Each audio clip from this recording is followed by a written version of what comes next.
ॐ नमो भगवते वासुदेवाय। ओम नमो भगवते वासुदेवाय। श्रीमद् भागवत गीता अध्याय 2। करुणा से व्याप्त और आंसुओं से पूर्ण तथा व्याकुल नेत्रों वाले शोक करते हुए अर्जुन के प्रति भगवान मधुसूदन ने यह वचन कहे। अध्याय 2 के पहले श्लोक में मधुसूदन नामक शब्द का प्रयोग किया गया है। कृष्ण भगवान ने मधु नामक असुर का वध किया था और अब अर्जुन चाह रहा है कि कृष्ण उस अज्ञान रूपी असुर का वध करे जिसने उसे कर्तव्य से विमुख कर दिया है। यह कोई नहीं जानता कि करुणा का प्रयोग कहाँ होना चाहिए। डूबते हुए मनुष्य के वस्त्रों के लिए करुणा मूर्खता होगी।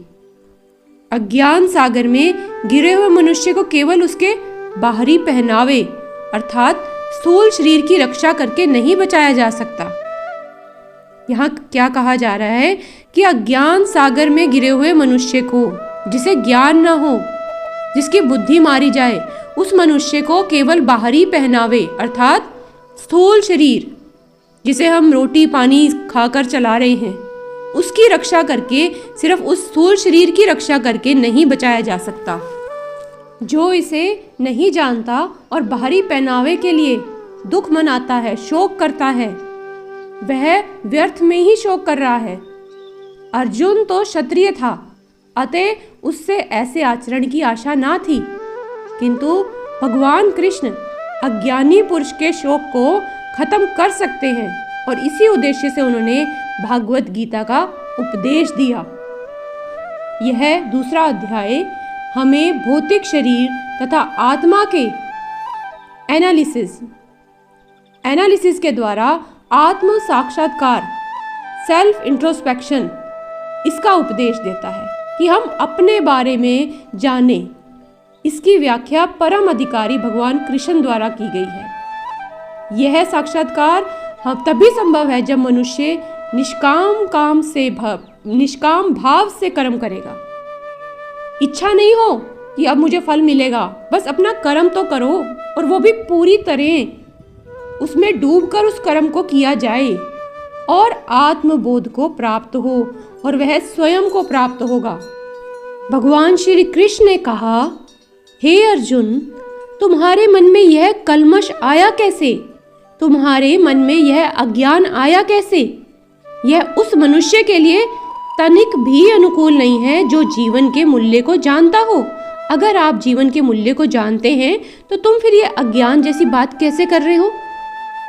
इससे उच्च लोक की नहीं बल्कि क्या होगा, अपयश की प्राप्ति होगी। भगवान श्री कृष्ण फिर कहते हैं कि हे पृथा पुत्र, इस हीन नपुंसकता को प्राप्त मत हो, यह तुम्हें शोभा नहीं देती। पृथा कृष्ण के पिता की वासुदेव की बहन थी, अतः कृष्ण के साथ अर्जुन का रक्त संबंध था। और यदि क्षत्रिय पुत्र लड़ने से मना करता है तो वह नाम का क्षत्रिय है, और यदि ब्राह्मण पुत्र अपवित्र कार्य करता है तो वह नाम का ब्राह्मण है। ऐसे क्षत्रिय तथा ब्राह्मण अपने पिता के अयोग्य पुत्र होते हैं। अतः कृष्ण यह नहीं चाहते कि अर्जुन अयोग्य क्षत्रिय पुत्र कहलाए। अर्जुन कृष्ण का घनिष्ठतम मित्र था और कृष्ण प्रत्यक्ष रूप से उसके रथ का संचालन कर रहे थे, किंतु इन सब गुणों के होते हुए भी यदि अर्जुन युद्ध भूमि को छोड़ता है तो वह अत्यंत निंदनीय कार्य करेगा। अतः भगवान कृष्ण ने कहा कि ऐसी प्रवृत्ति अर्जुन के व्यक्तित्व को शोभा नहीं देती, यह तुम्हें शोभा नहीं देती। हे शत्रुओं के दमन करता, हृदय की शुद्र दुर्बलता को त्याग कर युद्ध के लिए खड़े हो जाओ। ऐसी उदारता को केवल हृदय दौर्बल्य मानते हैं। ये जो तुम उदारता दिखा रहे हो, ये तुम्हारे हृदय का कमजोरपन है। ऐसी झूठी उदारता का अनुमोदन एक भी शास्त्र नहीं करता। भगवान के ऐसा कहते ही अर्जुन ने फिर कहा, हे शत्रुहंता, कथम भीष्मम संख्ये द्रोणम च मधुसूदन। हे मधुसूदन, मैं युद्ध भूमि में किस तरह भीष्म तथा द्रोण जैसे पूजनीय व्यक्तियों पर उलट कर बाण चलाऊंगा। यह तो सामान्य शिष्टाचार है कि गुरुजनों से वाग युद्ध भी न किया जाए। यहाँ तक कि यदि कभी वह रूक्ष व्यवहार करे भी तो भी उनके साथ रूक्ष व्यवहार ना किया जाए। तो फिर भला अर्जुन उन पर बाण कैसे छोड़ सकता था? क्या कृष्ण कभी अपने पितामह नाना उग्रसेन या अपने आचार्य संदीपनी मुनि पर हाथ चला सकते थे? अर्जुन ने कृष्ण के समक्ष यही कुछ तर्क जो थे प्रस्तुत किए। उन्होंने कहा, ऐसे महापुरुषों को जो मेरे गुरु हैं उन्हें मारकर जीने की अपेक्षा इस संसार में भीख मांगकर खाना अच्छा है। भले ही वह सांसारिक लाभ के इच्छुक हों, किंतु हैं तो गुरुजन ही। यदि उनका वध होता है, यदि मैं उनको मारता हूं, तो हमारे भोग्य प्रत्येक वस्तु जो है, हम जो भी भोग में लाएंगे वस्तु, उनके रक्त से वह सनी होगी। तो क्या ऐसे रक्त से सने हुए अवशेषों का मैं भोग करूंगा? हम तो यह भी नहीं जानते कि हमारे लिए क्या श्रेष्ठ है, उनको जीतना या उनके द्वारा जीते जाना। और यदि हम धृतराष्ट्र के पुत्रों का वध करते हैं तो हमें जीवित रहने की आवश्यकता नहीं है। फिर भी वे युद्ध भूमि में हमारे समक्ष खड़े हैं और हमें यह युद्ध जो है लड़ना ही है। आगे अर्जुन भगवान से उपदेश मांगते हैं, एडवाइस मांग रहे हैं कि मैं क्या करूं। अब मैं अपनी कृपण दुर्बलता के कारण अपना कर्तव्य भूल गया हूं और सारा धैर्य खो चुका हूं। ऐसी अवस्था में मैं आपसे पूछ रहा हूं कि जो भी मेरे लिए ठीक हो उसे निश्चित रूप से बताओ। मैं आपका शिष्य हूं और आपका शरणागत हूं, कृपया मुझे उपदेश दे। हे प्रभु, मुझे ऐसा कोई साधन नहीं दिखता जो कि मेरी इंद्रियों को सुखाने वाले इस शोक को दूर कर सके। स्वर्ग पर देवताओं के आधिपत्य की तरह इस धन धान्य संपन्न सारी पृथ्वी पर निष्कंटक राज्य प्राप्त करके भी मैं इस शोक को दूर नहीं कर सकूंगा। हे प्रभु, मुझे राह दिखाओ, मैं क्या करूं? इस प्रकार से कहने के बाद शत्रुओं का दमन करने वाला अर्जुन भगवान कृष्ण से बोला, हे गोविंद, मैं युद्ध नहीं करूंगा, और वह चुप हो गया। इसके बाद भगवान श्री भगवान ने दोनों सेनाओं के मध्य शोक मग्न अर्जुन से मानो हंसते हुए शब्द कहे, तुम उनके लिए शोक कर रहे हो जो शोक करने योग्य नहीं है। जो विद्वान होते हैं वे ना तो जीवित के लिए और ना ही मृत के लिए शोक करते हैं। एक विद्वान पुरुष यह जानता है कि शरीर तथा आत्मा क्या है। वह किसी भी अवस्था में शरीर के लिए, चाहे वह जीवित हो या मृत हो, शोक नहीं करता। यह शरीर जन्म लेता है और आज या कल इसका विनाश तो निश्चित है। अतः शरीर उतना महत्वपूर्ण नहीं है जितना कि आत्मा है। जो इस तथ्य को जानता है वही असली विद्वान है और उसके लिए शोक का कोई कारण हो ही नहीं सकता।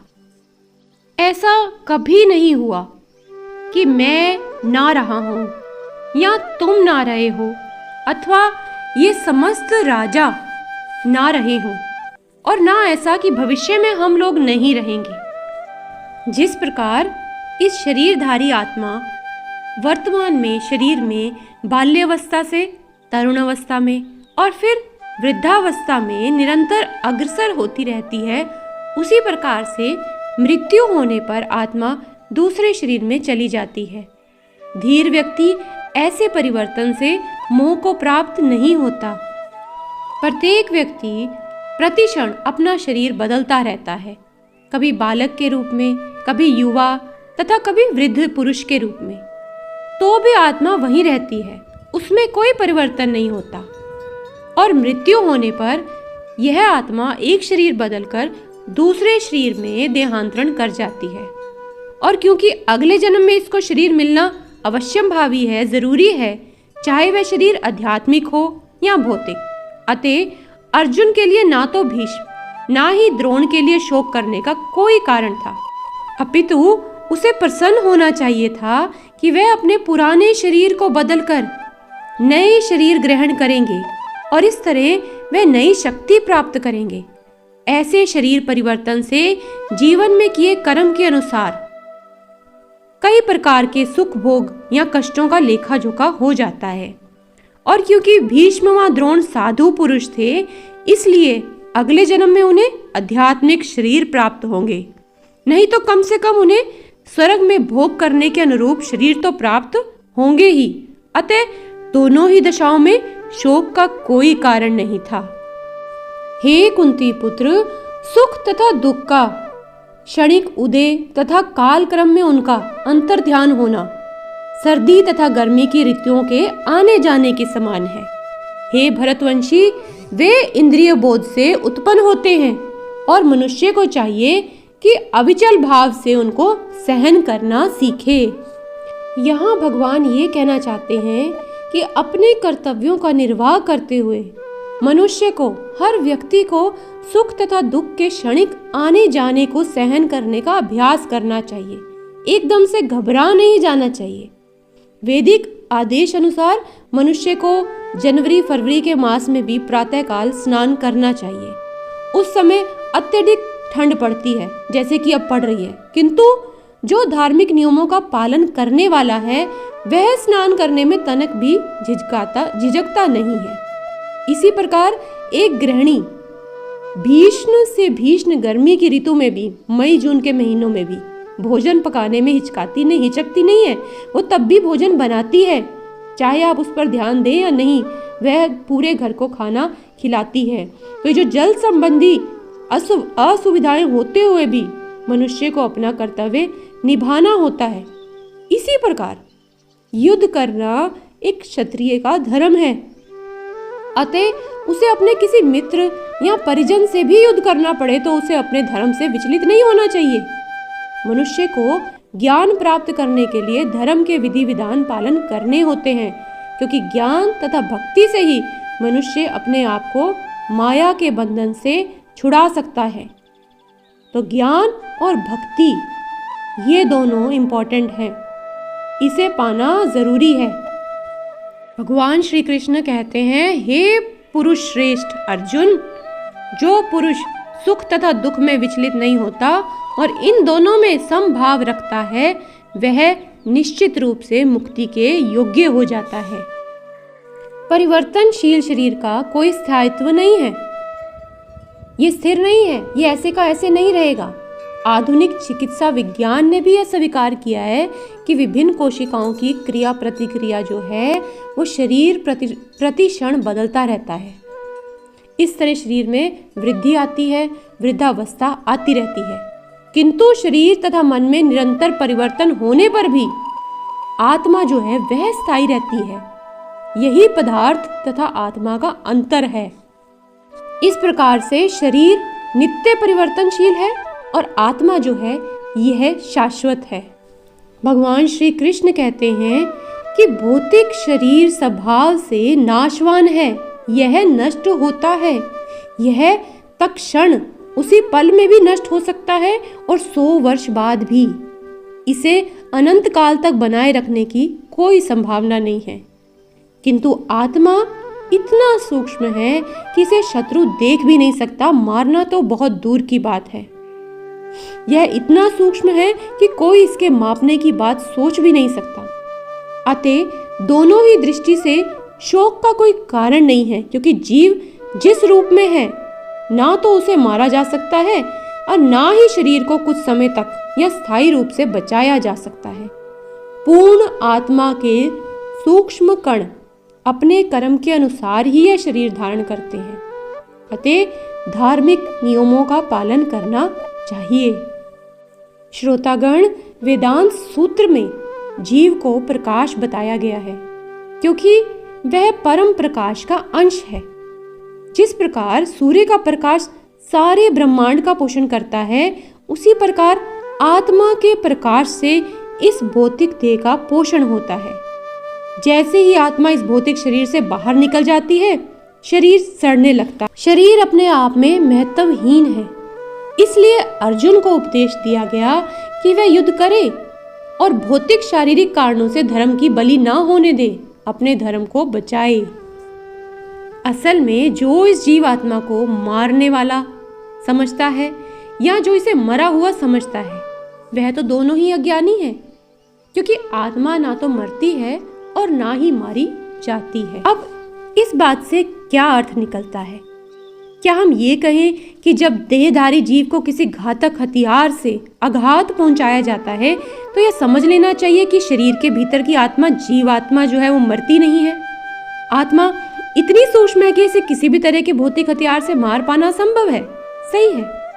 ना ही जीवात्मा अपने आध्यात्मिक स्वरूप के कारण उसे मारा जाता है। जिसे मारा जाता है या जिसे मरा हुआ समझा जाता है वह तो केवल शरीर होता है। किंतु इसका तात्पर्य क्या यह है कि शरीर के वध को प्रोत्साहित करना चाहिए? नहीं, वैदिक आदेश है, मां हिंस्यात् सर्वा भूतानि, किसी भी जीव की हिंसा ना करो। किसी भी जीव के शरीर की अनाधिकार हत्या करना दंडनीय अपराध है, निंदा है और राज्य तथा भगवत विधान के द्वारा दंडनीय है। किंतु अर्जुन को तो यहाँ धर्म के नियमानुसार मारने के लिए, युद्ध लड़ने के लिए नियुक्त किया जा रहा था। आप युद्ध में खड़े हैं, आपके सामने आपको मारने वाले पहुंच चुके हैं, तो क्या आप रुक जाएंगे, उस युद्ध में से निकल जाएंगे? तो ये कोई पागलपन नहीं है, ये है धर्म की बलि ना देना, धर्म को नष्ट होने से बचाना। तो युद्ध तो लड़ना ही होगा। भगवान कृष्ण कहते हैं कि आत्मा के लिए किसी भी काल में ना तो जन्म है ना मृत्यु, वह ना तो कभी जन्मती है, ना जन्म लेती है और ना जन्म लेगी। वह अजन्मा, नित्य, शाश्वत तथा पुरातन है और शरीर के मारे जाने पर वह मारी नहीं जाती। जिसका जन्म होता है उसकी मृत्यु होती है, और क्योंकि आत्मा जन्म नहीं लेती अतः उसका ना तो भूत है, न वर्तमान, ना ही भविष्य। वह नित्य, शाश्वत तथा सनातन है, अर्थात उसके जन्म लेने का कोई इतिहास नहीं है। हम शरीर के प्रभाव में आकर आत्मा के जन्म, मरण आदि का इतिहास खोजते हैं। आत्मा शरीर की तरह कभी भी वृद्ध नहीं होती, अतः तथा कहित वृद्ध पुरुष भी अपने में बाल्यकाल या युवावस्था जैसी अनुभूति पाते हैं। शरीर के परिवर्तनों का आत्मा पर कोई प्रभाव नहीं पड़ता। आत्मा वृक्ष या किसी अन्य भौतिक वस्तु की तरह खत्म नहीं होती। प्रभु कहते हैं कि हे पार्थ, जो व्यक्ति यह जानता है कि आत्मा अविनाशी है, अजन्मा, शाश्वत, अव्यय है, वह भला किसी को कैसे मार सकता है या मरवा सकता है। एक टीचर अपने स्टूडेंट को बात समझाने के लिए कई प्रकार के उदाहरण देता है, तो यहाँ भगवान कृष्ण ने भी अर्जुन को समझाने के लिए बहुत सारे उदाहरण दिए हैं। जिस प्रकार मनुष्य पुराने वस्त्रों को त्याग कर नए वस्त्र धारण करता है, उसी प्रकार आत्मा पुराने तथा व्यर्थ के शरीरों को त्याग देती है और फिर नए भौतिक शरीर में प्रवेश कर जाती है। अपने प्रियजन के खो जाने पर बहुत अधिक दुख मनाना, कष्ट में आ जाना या शोक में आ जाना, या फिर दुख आने पर बहुत ज़्यादा व्यथित हो जाना, इन सब कष्टों का निवारण श्रीमद् भागवत गीता में ही आपको मिलेगा। तो ध्यान से सुनते रहें और अपनी कृपा मुझ पर बनाए रखें। ओम नमो भगवते वासुदेवाय।